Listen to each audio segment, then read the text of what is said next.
Okay, welcome to an interview that I'm absolutely buzzing to be holding. I'm interviewing Niall Fennell from the Claws. Niall, thank you very much for coming on here. No worries. First of all, what's the main selling point of the Claws and what sets you out from the rest? I think a lot of people take pride in where they're from. There are a lot of Manchester bands, London bands, but Birmingham band, there's not many of us, especially coming around recently. And I think taking pride in, where we're from and kind of what we're about from our area of the country, I think is probably one thing that sets us out. Um, especially kind of, Birmingham, the music scene in Birmingham's got a lot of light on it at the minute because the Black Sabbath gig was on Saturday, the big one they had at Villa Park. Um, but there's not too many new bands coming out of Birmingham, whereas compared to places like Manchester and London, there's absolutely tons of them, if you know what I mean. So yeah, Mm. that's probably one of the things. And the name the Claws, is there much meaning behind that? No, I'm not gonna lie, it was a dictionary job. It was a throw open that cause, well, we used to have so Pierce and Johnny, so the lead singer and the bass player, we met in school. So we started just at the end of sixth form, and we used to have a different name, which was awful. It was rock paper scissors, which wasn't great. Um, so we were like, yeah, that's got to change. So it was kind of a throw open dictionary job. That's brilliant. And how do you get into drumming yourself? So I started drumming when I was 12, so I was in secondary school. Um, I got into it because my parents brought me Guitar Hero. They brought me the version with the with the drum set on, Mm. and I was like, "Oh yeah, I feel like I'll give this proper go." So I ended up getting drum lessons at a place in Birmingham, not too far from me, which I actually work at now, teaching drum lessons. So I've gone from student to master. Um, but yeah, that's how I got into it. And I started going to gigs at a young age. The first few bands I seen was Muse at Wembley. I saw McFly. They were like my first two ever gigs, and yeah, and I just fell in love with the instrument basically. Do you have any drumming inspirations at all? Yeah, fair few. Matt Helders from Arctic Monkeys has to be a big one because Arctic Monkeys when we were in year eight, so when me, Pierce, and Johnny were in year eight, they released AM, and we all were just obsessed with that album. And then the first ever gig we went to as a group was Arctic Monkeys at Birmingham Arena on the AM tour, and we were 14 at the time, and it was like the first ever gig we'd gone to as mates. So yeah, we were obsessed with that band. So Matt Helders would be one of them. More recently, different genre, but Two he's called from Sleep Token. Um, Bit of a heavier thing, but I absolutely love him at the minute. Um, and then just around bands we've toured with, Nathan from the K's is absolutely insane drummer. Um, he's ridiculous. We toured with them last year, and I got to watch him play pretty much every night, and I was just gobsmacked. Yeah, he's brilliant, and seeing him play is just phenomenal. As yourself, I saw you in Southampton last year when he came and toured, and it was brilliant seeing you guys like perform and the drumming. It's such a key part, I think. Yeah, it's a really fun one. In fact, another one actually, I can't believe I missed it out, but it's Jason Bold from Bullet for My Valentine. He gave me a few drum lessons last year, at the back end of last year, and I went to watch them at Download the other day. Oh Um, well. so that's probably another one. And you mentioned playing drums is fun. Do you have a song of the Claws that's just the best to play, the most fun to play? Oh, that's a tricky one. There's a few. Most fun but challenging is probably Take Me Home. It's probably the fastest song in the set. So that's probably one of them. I do always love playing in my element at the end because it's always just like it's a good big finisher. Just go wild at the solo and the chorus in the end. Have a nice big drum solo at the end to finish the set. So that's probably a good one. I do enjoy Fake It as well, which up until recently was the opener of the set, but that has now changed. However, obviously the album is about to come out, and 7 new songs are going to be added to the set. So I think there could be. I think that could probably all change. And I've got some songs which I think are really going to be bangers live, but obviously that's all to be revealed. And yeah, you mentioned the new album, so you spent a lot of time in the studio. What does a typical studio session look like for you guys? Is it chaotic or is it well structured? It's pretty chill. So we arrive at the lovely estate that you can see behind me. Um, we spend 2.5 days on a song, so we probably arrive at about 10 o'clock in the morning, and then we just get the drums down straight away, do some guitars, and then pretty much just chill for an evening. Wake up the next day, finish off all the guitars and the bass, and then on the final day we'll do the vocals. It's all pretty chill. We don't try and cram it in. We do a bit and take a break, do a bit more, then take a break. Obviously, depends on the song. Some of the songs we came in and we kind of knew all the parts and they're all pretty much finished. But some of the songs on the album, they were not quite finished when we came into the studio. So they took a bit more kind of fleshing out while we were here. Perfect. And you mentioned drumming's coming first. When you're writing a new song, what comes first? Is it a melody or is it a lyric? How does that come about? I think it changes. So I'd say 50% of the time it's lyrics. So Pierce will come up with lyrics and a chord pattern. That comes first. The other 50% of the time it's a guitar riff. So probably to give a few examples, In My Element, which is our biggest tune, the riff came first, and then the lyrics came later. Whereas, what's another example? I Don't Care, for example, which at the minute is our second biggest tune on Spotify. Normally it's 16, but at the minute it's I Don't Care. That was guitar chords and lyrics first, and then the rest of the instrumental came a bit later down the line. And you mentioned your single "In My Element" that charted at 44 on iTunes UK, and it hit number one on the rock charts. How does that feel? I mean, at the time it felt crazy because that was the first ever time we'd been on any kind of chart. So it was like all our mates were seeing us on the iTunes charts and screenshotting it, and it was mental at the time. Yeah, it was amazing, and I mean, it did happen again recently. The Weekend Millionaire EP got to 24 in the independent official charts, and I mean, again, that was crazy for us because we never kind of expected that to happen. And there's been good times, but also bad times. COVID may have been a bad time. Did COVID affect the band much? Yeah, so obviously we were just talking about In My Element charting. That happened 5 to 6 months before the COVID lockdown. So off the back of all of the success with In My Element, I mean, we got offered loads of shows. So we were meant to play Neighbourhood Festival for the first ever time that year, and obviously that got cancelled. We were meant to go on tour with the Pigeon Detectives, and that got cancelled.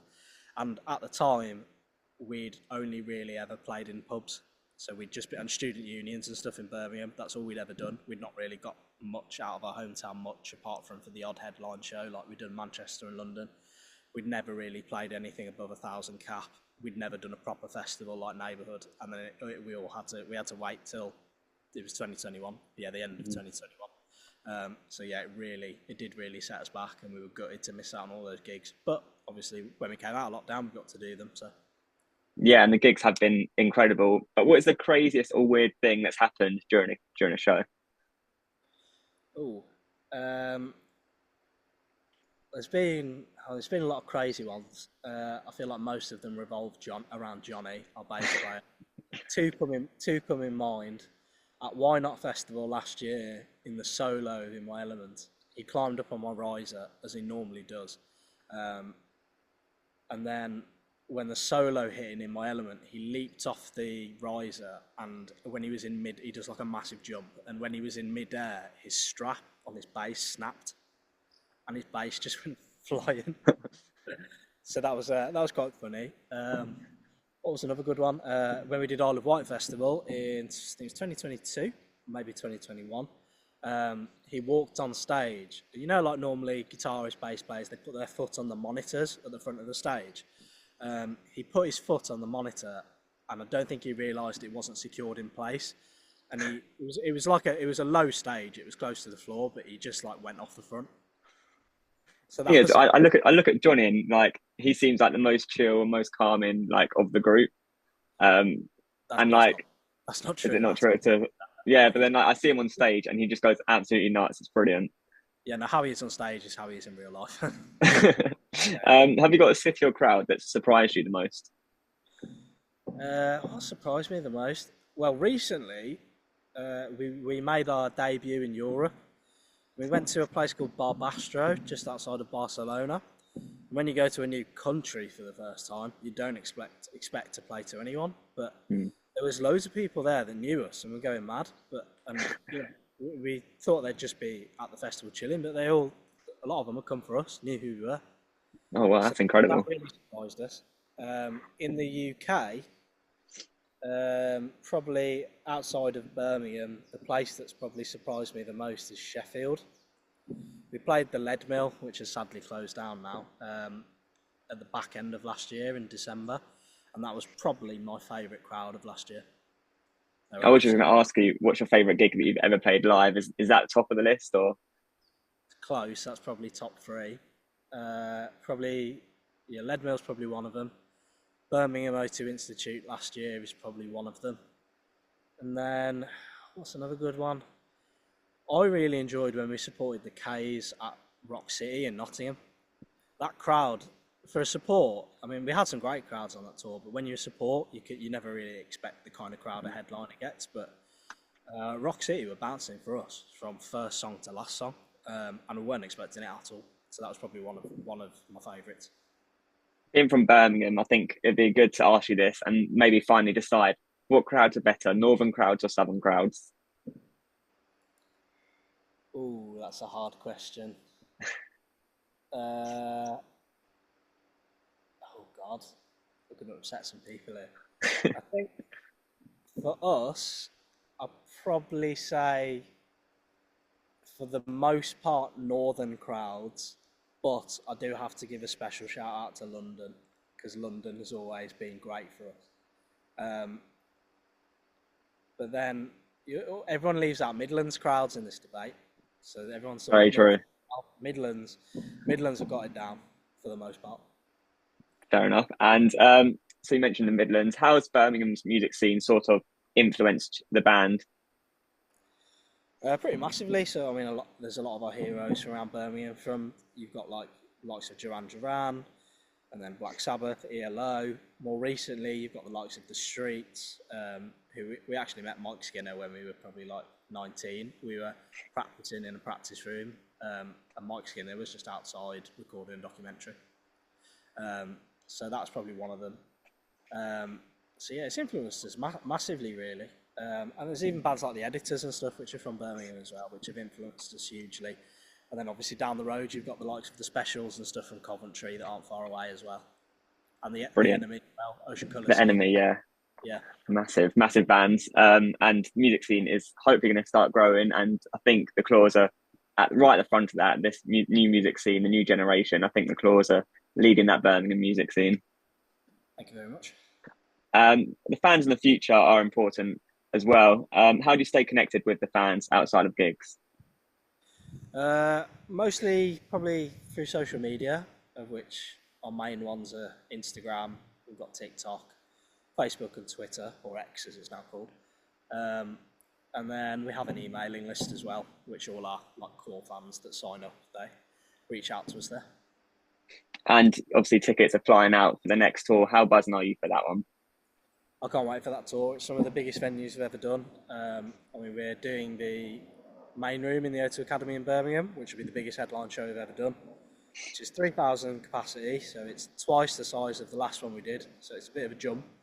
And obviously we're doing Manchester Academy as well, Academy 2. So that's another big jump for us. So yeah, there's some huge venues. We're stepping up the set list with all the new songs, bringing a bigger production out with us, which I'm excited for because that always makes the show a lot better. So yeah, I'm really looking forward to it. Have you got a dream venue or festival that you'd like to play in the future? Well, Dream Festival, I know it's the cliche answer everyone gives, but Glastonbury. Um, it's eluded us so far, so I really want to do it. Probably Reading and Leeds as well. Dream venue is probably, I'd say, Brixton Academy in London. Never supported anyone there. I'd love to do a headline show. I'd just love to play there, and that's one we've not done. Maybe Alexandra Palace as well, which is also in London. There'd probably be two of our dream venues, I'd say. Yeah, they're both brilliant. To be fair, I saw one horse at Ali Pali this year, and the venue is just massive, and the echo in there is incredible. And sounds tunes like "Where Are You Now" would just sound unbelievable in there. I'm going there for the first time on Friday to watch the Black Keys. Oh, wait. So yeah, I'm interested to see what the venue will be like. I've heard it's meant to be really good.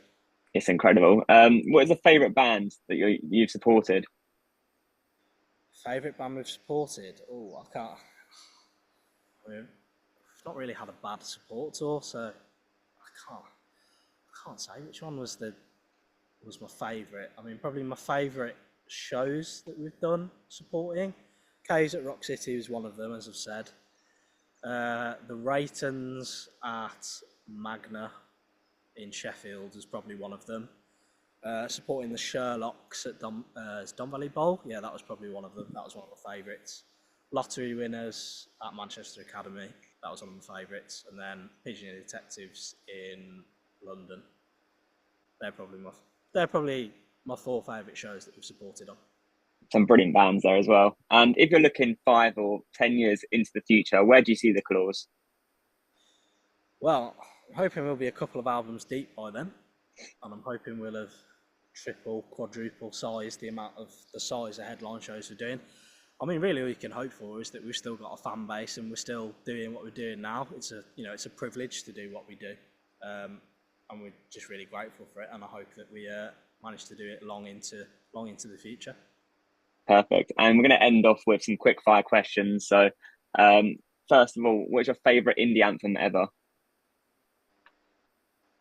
Oh, I'm gonna go with "Are You Mine." And if you weren't drumming for the Claws, what do you reckon you'd be doing? I would probably, well, I'm a music teacher and a music producer, of which currently I produce for a variety of bands in and around Birmingham. So I mean, I guess I'll probably be doing that. Who's your guilty pleasure artist? At the minute, it is probably Turnstile. I don't know if that's a guilty pleasure. Probably more guilty pleasure. I'm liking Billie Eilish at the minute. Very good. What's the weirdest song on the tour bus playlist? Weirdest song, probably. Oh, there's a few. Lovely Day by Bill. I can't remember his name. The But classic one. yeah, like the old What's classic. what's the first album that you bought? First album I bought, it was. I think it was. I think it was Pendulum's first album. I think that was the first album we bought on iTunes. Liam's What's over. who's the most underrated band in the UK right now, other than the Claws? Most underrated. I'm gonna say that's a tricky choice. Ooh, that's a really tricky choice. There's so many names that are spinning around in my head. Can it be solo artist as well? Yeah, Can you go for Tom A. Smith? brilliant. Who's your dream 3-day festival headliners? 3-day festival headliners. Probably Muse, Arctic Monkeys, and Oasis. Unbelievable. What's a must-have item on tour? A fan. And here's one band slash artist you can recommend me to try and interview. It could be another member of the Claws or anyone. I'd love to see you do an interview with Johnny. Normally when we do interviews, Pierce and Liam do most of the talking as normal. But I want to see someone interview Johnny on his own. Outside of the Claws, who would be a good band to interview? I'd say who'd be an entertaining interview? The Kairos would be an entertaining interview. Perfect, yeah. I'll try and give them a message and see if I can. Well, you've been incredible, Niall. Thank you very much. Your answers were brilliant, and it's great to get more of an insight on the Claws. Yeah, no worries, mate. Thank you very much for having me. And very good luck to this new album release. I'm buzzing for your shows, and I'll definitely see you guys at your tour. Which date will I be seeing you at? Southampton? Southampton and probably Brighton as well. I'll see you there then, mate. Perfect. Thank you very much, mate. No worries, mate. I'll see you soon. Cheers.